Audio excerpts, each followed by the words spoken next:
భాగంలో నుండి వాక్యాన్ని చదువుకుందాము. కొరింథీయులకు రాసినటువంటి మొదటి పత్రిక 8వ అధ్యాయము. కొరింథీయులకు రాసినటువంటి మొదటి పత్రిక 8వ అధ్యాయము మొదటి వచనం నుండి చదువుకుందాం. విగ్రహములకు బలిగా అర్పించిన వాటి విషయము మనమందరము జ్ఞానము గలవారమని ఎరుగుదుము. జ్ఞానము ఉప్పొంగ చేయును గాని ప్రేమ క్షేమాభివృద్ధిని కలగచేయు. ఈ పరిశుద్ధ వాక్యము దేవుడు మన వెనుకలలో దీవించి ఆశీర్వదించును గాక. ఆమేన్. ప్రియమైనటువంటి దేవుని బిడ్డలారా, ఈ ఉదయకాల సమయంలో ప్రభు మనతో మాట్లాడుతున్నటువంటి విషయం ఏంటంటే ప్రేమ క్షేమాభివృద్ధిని కలగజేస్తుంది. ప్రేమ క్షేమాభివృద్ధిని కలగచేయడం అంటే ఏంటి అనేది మనకి అర్థం కాదు. ప్రేమ అంటే ఏంటో అది మనం తెలుసుకుంటే అప్పుడు ఆ ప్రేమ మనకు క్షేమాభివృద్ధి ఎలా కలగజేస్తుందో అది మనకు తెలుస్తుంది. ప్రేమ అంటే ఏంటి అనేది మనం చూస్తే యోహాను గారు రాసినటువంటి మొదటి పత్రిక 4వ అధ్యాయము 8వ వచనాన్ని చదివితే, దేవుడు ప్రేమ స్వరూపి, ప్రేమ లేనివాడు దేవుని ఎరుగడు. ప్రేమ స్వరూపి అనే మాట దగ్గర పిల్లరా పుణ్యంలో ఒకటి అని ఉంటుంది. అది క్రింద ఏమని ఉంటుందంటే దేవుడే ప్రేమై ఉన్నాడు అనేటువంటి మాట కనబడుతుంది. అంటే ప్రేమ క్షేమాభివృద్ధి కలగజేస్తుంది అని అంటే దేవుడు క్షేమాభివృద్ధి కలగజేస్తాడు అని అక్కడ చెప్తున్నాడు. ప్రియులారా, దేవుడు క్షేమాభివృద్ధి కలగచేయు. కాబట్టి మనం ఏం చేయాలి అని అంటే మనము దేవునికి మనము అప్పగింపబడితే, మనము దేవునితో మనము ఉండగలిగితే ఆ దేవుడు మనకి ఏం చేస్తాడనంటే క్షేమాభివృద్ధి కలగజేస్తాడు. చాలా మంది దేవుని దగ్గరికి రావడానికి ఇబ్బంది పడిపోతూ ఉంటారు, కష్టపడిపోతూ ఉంటారు. దేవుని దగ్గరికి రావడానికి, దేవునితో ఉండడానికి ఇబ్బంది పడిపోతూ కష్టపడిపోతూ పిల్లారా దేవుని దగ్గరికి రాలేనటువంటి వారుగా మనుషులు ఉంటున్నారు. కానీ ప్రభు అంటున్నాడు, ఇదిగో నువ్వు దేవుని దగ్గరికి వస్తే దేవుడు ప్రేమ అయి ఉన్నటువంటి దేవుడు నీకు క్షేమాభివృద్ధి కలగజేస్తాడు అని మాట్లాడుతున్నాడు. అపోస్తుల కార్యములు 20వ అధ్యాయం 32వ వచనం మనం చూస్తే, మనం దేవునికి అప్పగింపబడితే దేవుడు మనల్ని ఏం చేస్తాడు అక్కడ మాట్లాడుతున్నాడు. ఇప్పుడు దేవునికి ఆయన కృపా వాక్యమునకును మిమ్మలను అప్పగించుచున్నాను. చూడండి, ఎప్పుడైతే దేవునికి ఆయన కృపా వాక్యమునకును మిమ్మలను అప్పగించుచున్నాను, ఆయన మీకు క్షేమాభివృద్ధి కలగచేయుటకును పరిశుద్ధ పరచబడిన వారిలో స్వాస్థ్యము అనుగ్రహించుటకును శక్తిమంతుడు. చూడండి, ఎప్పుడైతే పిల్లలు దేవునికి మనము అప్పగించబడతామో, దేవుని సరెండర్లోనికి, ఆయన అధికారంలోనికి మనం వెళ్ళిపోతాము. అప్పుడు ఆయన అంటున్నాడు, ఇప్పుడు దేవునికి ఆయన కృపా వాక్యమునకును మిమ్మలను అప్పగించుచున్నాను, ఆయన అంటే దేవుడు మీకు క్షేమాభివృద్ధి కలగచేయుటకును పరిశుద్ధ పరచబడిన వారిలో స్వాస్థ్యము అనుగ్రహించుటకును శక్తిమంతుడు. మీరు అనుకుంటున్నారు దేవుడు శక్తిమంతుడు కాదనుకుంటున్నారేమో. దేవుని వల్ల ఏమి కాదు, నా వల్ల అన్ని జరుగుతాయని అనుకుంటున్నావేమో. దేవుడు అంటున్నాడు, నీ వల్ల ఏమి కాదు, నాకు వేరుగా ఉండి నువ్వేమీ చేయలేవు. నువ్వు దేవునికి అప్పగింపబడితే దేవుడు నీకేం చేస్తాడనంటే క్షేమాభివృద్ధి కలగజేస్తాడు. స్వాస్థ్యము దేవుని దగ్గర ఉన్నటువంటి స్వాస్థ్యము నీకు ఇస్తాడు. కాబట్టి మనం అందరం ఏం చేయాలంటే దేవునికి అప్పగించబడాలి, దేవునికి అప్పగింపబడాలి. ఎఫెసీయులకు రాసినటువంటి పత్రిక 4వ అధ్యాయం 16వ వచనంలో కూడా ఒక అద్భుతమైనటువంటి మాట దేవుడు రాయించాడు. ఎఫెసీయులకు రాసినటువంటి పత్రిక 4వ అధ్యాయం 16వ వచనం మనం చూస్తే, ఆయన శిరస్సై ఉన్నాడు. చూడండి, ఆయన శిరస్సై ఉన్నాడు.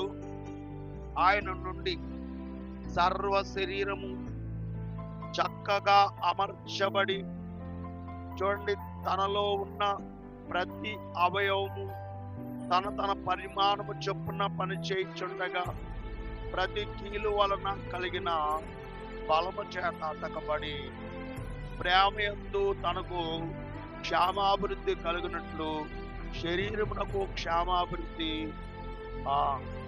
అభివృద్ధి కలుగజేయుచున్నాడు.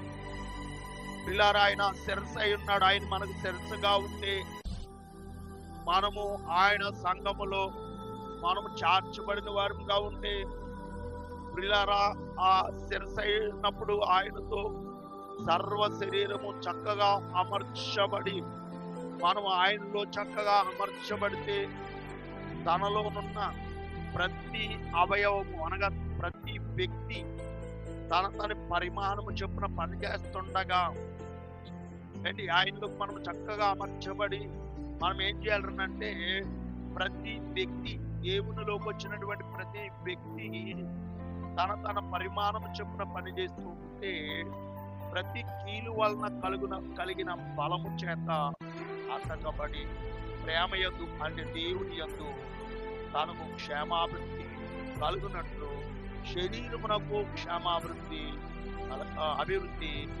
కలగజేయచ్చు. పిల్లలు, దేవుని యందు మనం ఎప్పుడైతే సంఘంలో చార్చబడతామో, చార్చబడిన మనం అందరం కూడా ఏం చేయాలంటే పని చేయాలి. ఏం పని చేయాలి అని అంటే, ఇదిగో సంఘంలో ఉన్నటువంటి ప్రతి అవయవము పని చేయాలి. ఏం పని చేయాలనంటే సంఘానికి మనకి క్షేమాభివృద్ధి కలగజేసేటటువంటి పని మనం చేయాలి. సంఘానికి మనకి క్షేమాభివృద్ధి కలగజేసే పని మనం చేయాలి.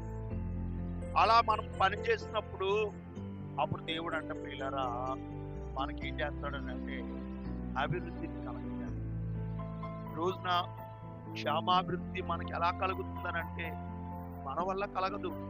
అందుకని అంటాడు, కృపాక్షేమములు నీ వెంట వచ్చు. ఎప్పుడు అని అంటే చిరకాలము ఆయన మందిరములో మనం ఉన్నప్పుడు కృపాక్షేమములు మన వెంట.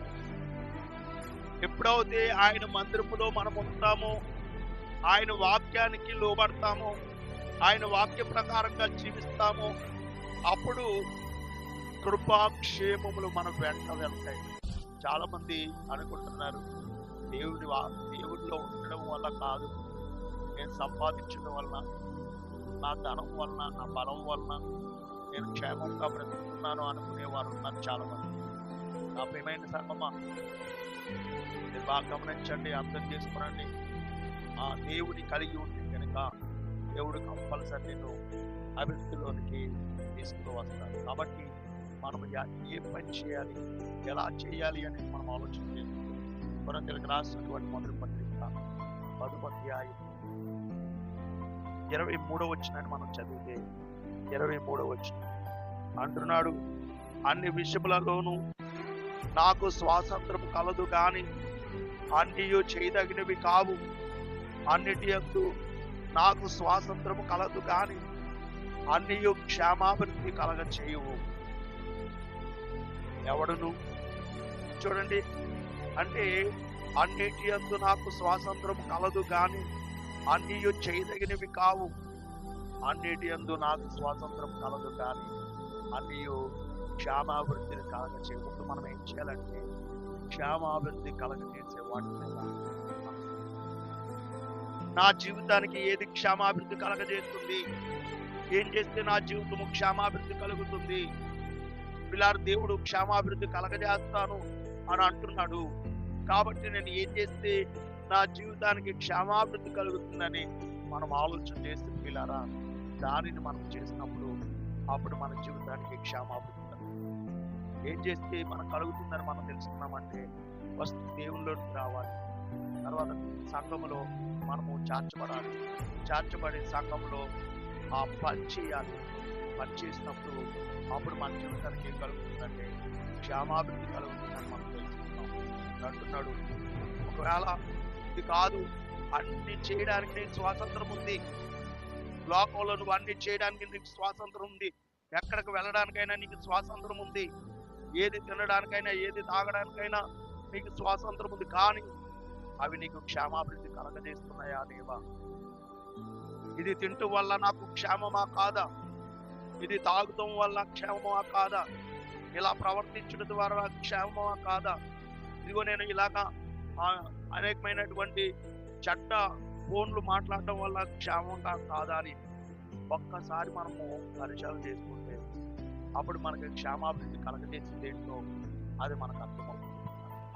చివరిగా మనం ఒక మాట చూడగలిగితే రోమిలికి రాసినటువంటి పత్రిక 14వ అధ్యాయం 19వ వచనం మనం చూడగలిగితే, రోమిలికి రాసినటువంటి పత్రిక 14వ అధ్యాయం 19వ వచనం మనం చూస్తే, కాబట్టి సమాధానము పరస్పర క్షేమాభివృద్ధిని కలగజేయు వాటి మీదే ఆ మనసు ఆసక్తితో అనుసరించు అని అంటున్నాడు. 14:19లో మాట్లాడుతున్నాడు. కాబట్టి సమాధానమును పరస్పర క్షేమాభివృద్ధిని కలగజేయు వాటిని ఆసక్తితో అనుసరించము. ఇంకా ఏది కూడా అనుసరించొద్దు. ఇంకా దేన్ని మన ఆలోచన మనకు స్వతంత్రం ఉందని నా ఇష్టానుసారం నేను బ్రతుకుదామని అనుకుంటే నీ జీవితం పాడైపోద్ది. నాకు స్వతంత్రం ఉంది, ఎవరు అడగడానికి సరిపోరు, నన్ను ఎవడు అడుగుతాడు అని ఒకవేళ నువ్వు అనుకోకుండా ఒక్కసారి నువ్వు మనసు పెట్టి ఆలోచించి, నాకు స్వాతంత్రం ఉందని నా ఇష్టానుసారంగా నేను జీవిస్తే నా జీవితం పాడైపోతుంది. కాబట్టి నా జీవితాన్ని నా దేవునికి అప్పగిస్తే, నా జీవితాన్ని ఆయన సార్వత్రిక సంఘంలో ఒక అవయవంగా నేను చేర్చబడితే, ఆయా అవయవాలన్నీ కలిసి పనిచేస్తే అప్పుడు నాకు ఆ పని వలన నాకు క్షేమాభివృద్ధి కలుగుతుంది అని ఆలోచన చేసి ఇక్కడ అంటున్నాడు లేఖనంలో, సమాధానమును పరస్పర క్షేమాభివృద్ధిని కలగజేయి వాటిని ఆసక్తితో అనుసరిస్తాము. కర్మయాన్ని విడిచిపెడదాం. నాకు క్షేమాభివృద్ధి దీనివల్ల నాకు కలగదు అనుకున్నది ఏదైతే ఉందో, ఒక మందు కానీ, ఒక పిల్లరా అండి సిగరెట్లు కానీ, కైనీలు కానీ, లేకపోతే ఇంకా అండి లోకంలో ఉన్నటువంటి వ్యభిచారం కానీ, ఇంకా ఏవైతే కళ్ళతో కూడినటువంటి ఆటపాటలు కానీ ఏవైతే ఉన్నవో అవి నీకు క్షేమాభివృద్ధి కలగచేయవు. పేకాటలు కానీ, కోడి పందాలు కానీ, ఇవన్నీ నీకు క్షేమాభివృద్ధిని కలగచేయవు. వాటన్నిటిని విడిచిపెట్టి నువ్వేం చేయాలంటే పరస్పర క్షేమాభివృద్ధిని కలగజేసి వాటి యందు ఆసక్తితో అనుసరించము. ఏది నీకు పరస్పర క్షేమాభివృద్ధిని ఏది కలగజేస్తుందంటే దేవుని మందిరం, దేవుని ప్రేమ అండ్ క్రీస్తు అవయవంగా మనం చేర్చబడి, క్రీస్తు ఆ శరీరములో అవయవముగా మనం చేర్చబడింది, సంఘంలో మనం చేర్చబడింది. ఆ సంఘం వలన మనకేం కలుగుతుందంటే క్షేమాభివృద్ధి కలుగుతుంది. కాబట్టి గమనించి అర్థం చేసుకుని ఈ ఉదయకాల సమయంలో ప్రతి ఒక్కరు కూడా వీళ్ళారా పరస్పర క్షేమాభివృద్ధి కలగజేసి వాటి యందు ఆసక్తితో అనుసరించి నడుచుకుని మీ జీవితాలకి క్షేమాభివృద్ధి కలగజేసుకుంటారని మనసారా కోరుకుంటుంది. ఈ మాటలు దేవుడు మన వెనుకలో దీవించి ఆశీర్వదించి ఫలింపచేయగా ప్రార్థన చేసుకుంటాం. ఈ దిన జీవితాన్ని ప్రారంభించుకుందాం. ప్రార్థన చేసుకుందాం.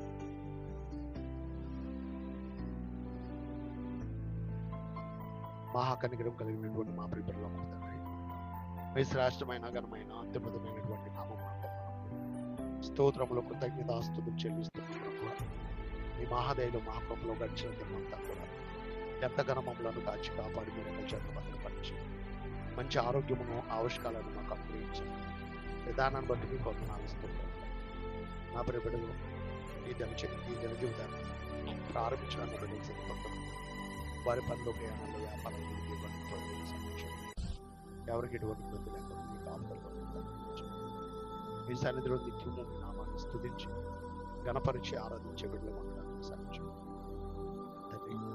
నా బిడ్డలు ఉదయాన్నే లేచి మళ్ళీ వేసి పట్టుబడి పెయింటింగ్ వెళ్ళే బిడ్డలు, టాపీ పనికి వెళ్ళే బిడ్డలు, ఐరన్ పనికి వెళ్తున్న వారు కంపెనీకు, ఫ్యాక్టరీకు, హాస్పిటల్స్కి, ఉద్యోగాలు, వ్యాపారాలకు వెళ్తున్నటువంటి బిడ్డలు ఉన్నాను. నేను అలాగే ఎలక్ట్రిషన్ పనికి, అలాగే వంటల పనికి, ఇంకా డ్రైవింగ్ పనికి వెళ్తున్న వారు ఉన్నారు. వాళ్ళందరికీ మీ కాపుదల భద్రత వారిని అనుగ్రహించండి. వారి పనిలో ప్రయాణాల్లో మీరు తోడుగా సాధించండి. ఉదయాన్నే లేచి నేను చెల్లిమే కాలు చెల్లిమే పనికి వెళ్తున్నాను, చెల్లిమే కాలు ఉండగా పనికి వెళ్తున్నాను. మీ కాపుదల భద్రత వారిని అనుగ్రహించండి. నేను వారు పనిచేస్తున్నప్పుడు ఎటువంటి కొద్ది లేకుండా నేను చక్కగా చెరువులో పనిచేస్తున్నాను. చెరువులు చేస్తున్నారు, ఆ చేపల చెరువు, రొయ్య చెరువు, ఆయన వ్యవసాయం సమృద్ధిగా పండించడం చూపించండి. గల్ఫ్ దేశాలు, దేశాలు ఆయా దేశాల్లో పనిచేస్తున్నటువంటి నా బిడ్డలందరినీ కూడా మీరు జ్ఞాపకం చేసుకుంటారు. ఆయా దేశాల్లో పనిచేస్తున్న మీ కాపుదల పడుతున్నారు. నా ప్రేమలో పనిచేయండి. నేను అక్కడ కొన్ని సంవత్సరాలు పనిచేస్తున్నాను. సంతోషంగా ఆనందంగా సంతోషపడలో వారిని దీవించండి, ఆశీర్వదించండి. వారి పనిలో ప్రయాణాలు, వ్యాపారాలు నేను సంతోషపడలో ఉన్నటువంటి ఉదయాన్నే లేచి ఆయా పనులు చేస్తున్న జాబులు ఆశీర్వదించండి. వారు నాయన పెంచుతున్నటువంటి జీవరాశి వాటన్నిటిని కూడా మీరు ఫలింప చేయడం ఆడి పట్ల సమస్తాన్ని మీరు దీవించి ఆశీర్వదించండి. నేను ఎవరైతే బలపరచడం నుంచి ఆరోగ్యించండి. ఎవరైతే నాయన బిడ్డ లేక బాధపడుతుంది వారి గర్భాలు తెరిచి జీవితాలు ఎవరైతే గర్భిణీ స్త్రీగా ఉన్నారు, తగిన కాలంలో సిలువైన ప్రారంభంలో అలాగే ఇంటర్మీడియట్ ఎగ్జామ్ రాయడానికి మంచి జ్ఞానము, తెలివి, బుద్ధి అలాగే డిగ్రీ ఎగ్జామ్ రాస్తున్నటువంటి మంచి జ్ఞానం, తెలివి, బుద్ధి ఎవరైతే ఎగ్జామ్స్ రాస్తున్నారు వారందరికీ మంచి జ్ఞానాలు మీరు అనుగ్రహించు. బిడ్డలందరినీ కూడా మీరు ఈరోజు ఈ పునరుద్ధానం మేమందరూ కలిసి మీ నామాన్ని స్థుతించగల మనిషి ఆనందించేవారు సహాయం చేయండి. పిల్లలందరినీ యేసు పరిశుద్ధ నామములో వేడుకుంటున్నాము. తండ్రి పరిశుద్ధాత్మ సహవాసం కాపుదల భద్రత పరిశుద్ధాత్మ సదాతో